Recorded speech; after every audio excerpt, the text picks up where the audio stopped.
साथियों, आज का जो हमारा विषय है वो है कुछ महत्वपूर्ण कार्बन के कंपाउंड, जिसमें हम लोगों ने बहुत सारी चीजें इस चैप्टर में पहले ही पढ़ रखी हैं।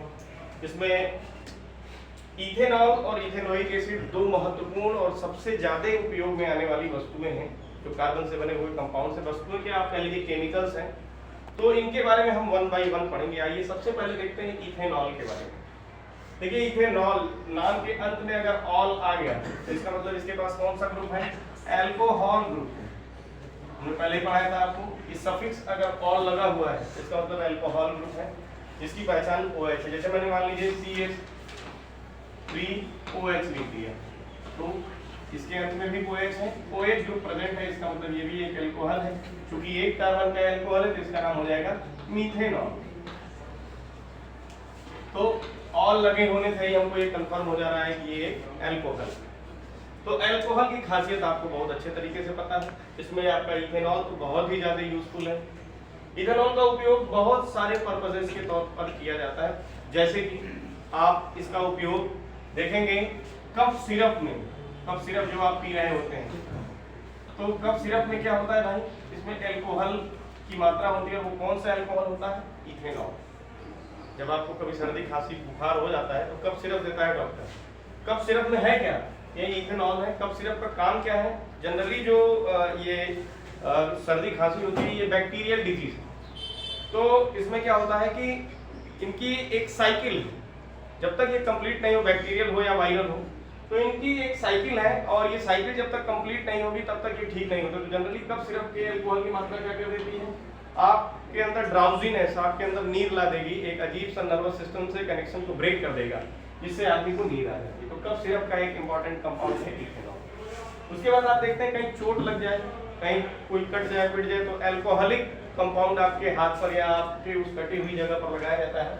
जैसे एक बोल दिया tincture of iodine. Tincture of iodine क्या है? इसमें भी अल्कोहल की मात्रा होती है। चूंकि अल्कोहल का या इथेनॉल का नेचर ऐसा है कि एक यूनिवर्सल सॉल्वेंट ज्यादा से ज्यादा चीजों को अपने अंदर घोल सकता है। पानी भी आप देखते होंगे, इसको घोला जा सकता है इसके अंदर। तो साधारण जो शराब है वो क्या है? इथेनॉल का ही एक रूप है। अब शराब के कई सारे फॉर्म आपने पढ़े हैं। विस्की पढ़ा है, ब्रांडी पढ़ा है आपने, रम पढ़ा है आपने, या आप बियर जानते होंगे। तो इन सब में अल्कोहल या इथेनॉल की अलग अलग मात्राएं डाली जाती है। विस्की होगा तो हो सकता है 45 to 50% इसमें अल्कोहल। आपका अगर बियर है तो बियर में इसका मात्रा लगभग 5% के करीब होता है। और भी बहुत सारे अल्कोहलिक ड्रिंक्स बनते हैं, उन सब में इथेनॉल डाला जाता है। अब सवाल उठता है कि ठीक है सर, मुझे ये बात तो समझ में आ गया कि ज्यादातर उपयोग में ये लिया जाता है, तो अक्सर इसको मना क्यों किया जाता है कि आप अल्कोहल का इस्तेमाल न कीजिए? समाज में ये बड़ी बुरी बात है, लेकिन फिर भी इसको आप देखें तो समाज में बहुत ज्यादा ये उपयोग में लिया जा रहा है। तो इसका कारण ये है कि देखिए, ये जो इथेनॉल है ये बिल्कुल कई तरह से फायदेमंद। मैंने आपको बताया कि जनरली अगर कहीं कटा पिटा हो तो ये उन जगहों पर डिसइंफेक्टेंट का काम करता है, माइक्रोब्स को किल करता है। लेकिन अगर इसकी मात्रा आप यूजुअली लेते रहेंगे तो धीरे धीरे आपके अंदर एडिक्शन की जो भावना आ जाती है, ये आपको धीरे धीरे पीछे धकेलती चली जाती है। आपका कंसंट्रेशन धीरे धीरे कम होने लगता है। आपका जो मेटाबॉलिज्म है, ब्रेक डाउन की प्रोसेस, जो फॉर्मेशन की प्रोसेस है, वो धीरे धीरे स्लो डाउन हो जाती है। आपको हो सकता है काम की थकान के बाद अगर व्यक्ति इसको लेता है तो हो सकता है उसको थोड़ा मेंटल रिलीफ मिलता है, लेकिन धीरे धीरे उसके अंदर नई कुछ ऐसी भावनाएं आने लगती हैं जिससे वो पीछे चलता चला जाता है। जैसे कि वो धीरे धीरे कंफ्यूज होने लगेगा, ये वाला सही है या ये वाला सही है। इस तरह से डिसीजन लेना उसके लिए मुश्किल हो जाएगा। दूसरा, गैर जिम्मेदाराना हरकतें करने लगेगा, वो अपनी रिस्पॉन्सिबिलिटीज से दूर जाने लगेगा। सुबह में थकान में आया, सुबह के काम से थकान में आया और शाम में फिर से क्या कर लिया? वो अल्कोहलिक ड्रिंक लेना शुरू कर दिया। तो धीरे धीरे क्या होगा कि वो अपनी जो जिम्मेदारियां हैं उनसे वो भागता चला जाता है।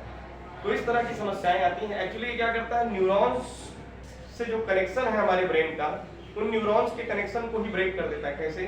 जो न्यूरॉन्स से आपने पढ़ा होगा इससे पहले वाले चैप्टर में कि नर्व एंड से डोपामीन करके केमिकल निकलता है, वही निकालना ये बंद कर देगा। तो आगे के मैसेजेस जाएंगे नहीं, तो शरीर का दर्द जो होता है उसका मैसेज ब्रेन तक नहीं जाता और आदमी रिलैक्स महसूस करता है।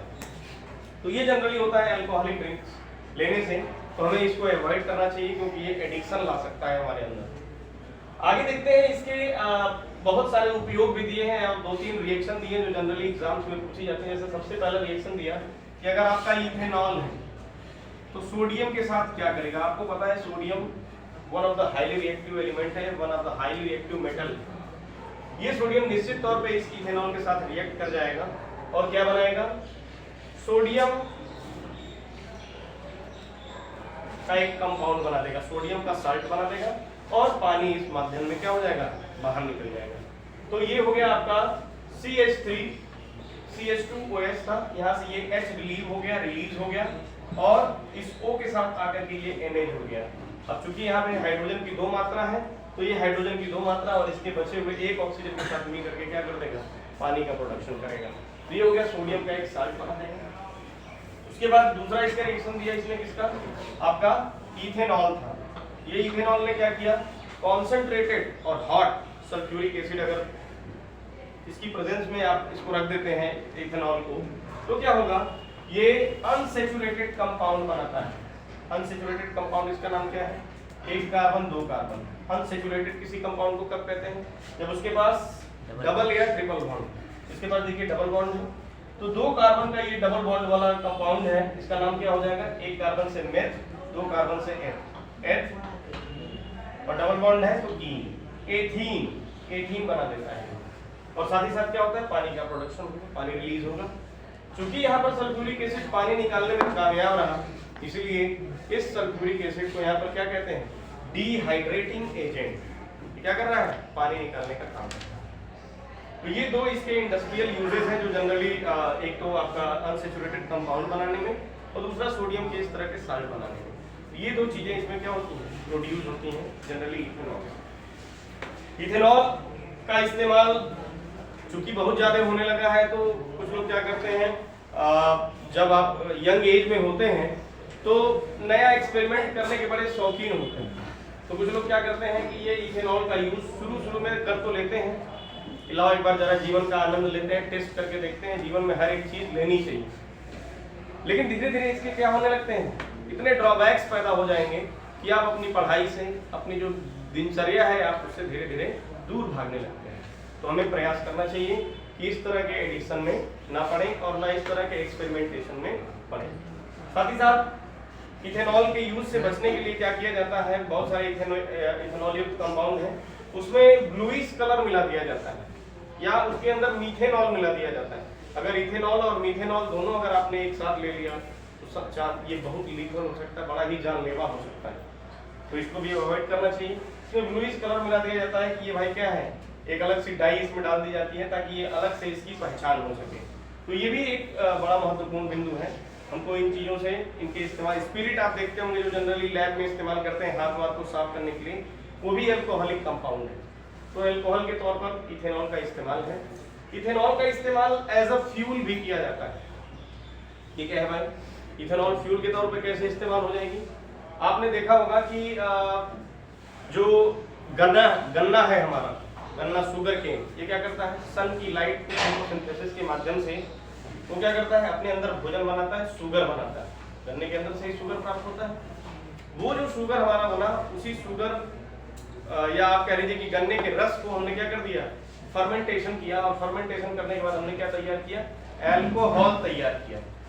वो अल्कोहल अगर आप क्या करते हैं, कई जगहों पर विदेशों में क्या किया जाता है कि जो जनरली पेट्रोल डाला जाता है गाड़ी के अंदर, उसके साथ थोड़ा सा अल्कोहल की मात्रा डाल दी जाती है, तो उससे क्या होता है, वो और एफिशिएंट हो जाता है। चूंकि अल्कोहल एक प्योर कंपाउंड है, ये जब जलता है पेट्रोल के साथ तो सिर्फ और सिर्फ कार्बन डाइऑक्साइड गैस रिलीज करता है, यानी किसी भी तरह की हानिकारक गैस जैसे कि सल्फर डाइऑक्साइड, नाइट्रोजन डाइऑक्साइड या कार्बन मोनोऑक्साइड, इस तरह की जहरीली गैसें नहीं प्रोड्यूस करता है। क्लीन गैस प्रोड्यूस करता है एज अ स्मोक। जब वो प्रोड्यूस करता है तो वो कार्बन डाइऑक्साइड निकाले। कार्बन डाइऑक्साइड आपको लगता होगा कि ये प्रदूषणकारी गैस है, लेकिन ये बहुत ही महत्वपूर्ण और बिना प्रदूषणकारी गैस है। तो कार्बन डाइऑक्साइड प्रोड्यूस करेगा और ये हानिकारक गैसें नहीं निकालेगा। कार्बन डाइऑक्साइड के बारे में आपने पढ़ा होगा कि ये सन की लाइट को ट्रैप कर लेता है, जिसकी वजह से रात के समय भी गर्मी बनी रहती है, वरना रात के समय माइनस में टेम्परेचर चला जाए। चंद्रमा पे कहा कोई कार्बन डाइऑक्साइड है क्या? चंद्रमा पे न होने की वजह से क्या होता है कि वहां दिन के समय में बहुत गर्मी पड़ती है और रात के समय में बहुत ही ज़्यादा ठंडी पड़ती है, क्योंकि वहाँ कोई कार्बन डाइऑक्साइड की लेयर ही नहीं है, सन की लाइट को कोई ट्रैप नहीं करता है, इसकी वजह से वहाँ माइनस में टेम्परेचर चला जाता है। तो कार्बन डाइऑक्साइड एक बहुत महत्वपूर्ण गैस है, इसे इसीलिए ग्रीन हाउस गैस कहा जाता है। तो ये इस तरह की गैसें प्रोड्यूस करेगा जिसकी आवश्यकता है। ये हानिकारक गैसें जो हमारे लंग्स को प्रभावित कर सकती हैं या हमारे रेस्पिरेटरी सिस्टम को प्रभावित करती हैं, इनको प्रोड्यूस नहीं करता है। तो अल्कोहल को एज अ फ्यूल भी इस्तेमाल किया जा सकता है। धन्यवाद।